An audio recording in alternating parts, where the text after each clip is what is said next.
My first time to be involved in missions was when I was in high school. We went to East St. Louis, just outside of St. Louis, and did Vacation Bible School and played with the kids there in the center. I came back from that trip and wanted to figure out how to have missions a part of my life for the rest of it. I joined the staff of Mission Discovery in 2003. I went on my first mission trip in 1990. I didn't want to go. I just thought missions wasn't for me, it's for other people. I got down there and realized it wasn't what I had anticipated. Totally rocked my world, changed the trajectory of my life and my family.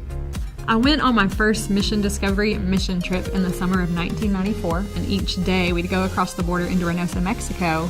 So as I grew older, I did continue to go on the trips. As a youth participant, it became much more about the actual act of serving and, helping those in need.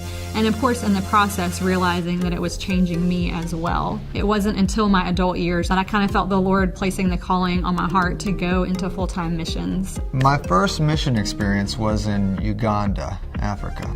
I was supposed to play the piano, but I played with orphans the whole time, so. My first Mission Discovery trip was to Tecate, Mexico. We were building homes there. As out of place as I was right where God wanted me to be. I knew then that God would change my life with Mission Discovery. 5 years of praying later, they asked me to start raising support to come on staff. Somebody said, if you do what you love, you'll never work a day in your life.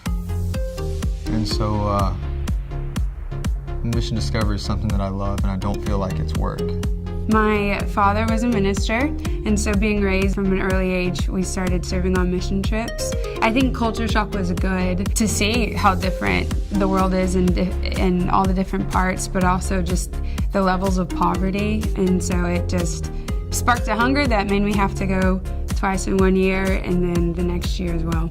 And I've been with Mission Discovery for 3 years now. I really started doing mission trips at the age of 13, and I'd just go down for a summer, and then after that summer the next year rolled around and I came down for another summer. And I was a junior in high school, and I remember thinking and actually praying a prayer basically where I said, God, there's so much more to this, and I think that you have a plan somewhere in this, and I don't know what that looks like, but whatever that is, I'm open to it.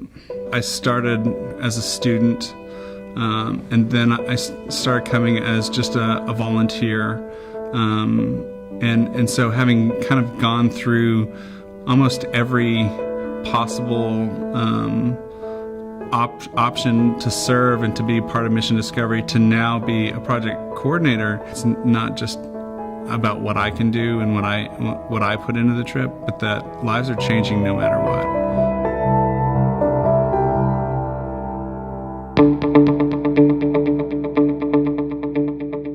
From the time that they call to the time that they walk onto the field, we're the ones in the office that are taking care of where God has called them to go. Even though I'm not on the mission field out in Mexico or out in Rapid City or wherever all of our project coordinators are, the office is always a mission field. And then the summer comes and it's, just me or just one other admin, and, the quiet just is so loud in the sense of Mission Discovery is at work.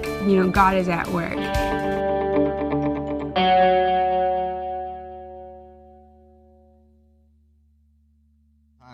We can work 16 hours a day in the summertime. Well, as project coordinators, we don't quit. It's a long day. The hope is that their eyes would be open to see that it's not just about building the house or working on the construction project or even just the children's Bible school, but it is about building the relationships and getting to know these people that we are serving with, serving for, and serving alongside. I've been on over probably 500 trips in my years with Mission Discovery, and the thing that excites me still is that part of people realizing God can use them where they're at. This is something bigger than just a week. To these participants, to the people coming on the trip, to the people we're serving, this has a longer impact. Every night we stop our program and ask people one simple question. how did you see God today? And for many people, that's the first time they've thought about that question. I mean, the first time in their life. We hear stories of life change every day. Stories of people whose paths have changed, their occupations, and what they want to do when they grow up or when they graduate from high school. What I see is just people that wake up, to the movement of God in their lives.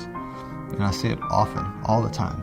High school youth, middle school youth, and adults who come on their first mission trip and catch that bug of God is calling me to something bigger. God's got this great story, a narrative He's written, and He wants me to be involved in it. Work with Mission Discovery or really just giving of your time in this capacity will ruin your life, but in a good way. It will make you hungry to go more, to give of yourself more. If you're feeling still or you're feeling like you're not contributing to the world, a mission trip is just such a great opportunity to have that impact. An open eye moment to how alive the world is. I'm just extremely grateful for those participants that do come on the trip, to all of our donors that make it possible for us to do what we do. If you can't go, then send someone. You still have an impact. You still have a way to change the world. Thank you for giving. Thank you for making my job possible. Thank you for the life change that you are a part of when you give to Mission Discovery.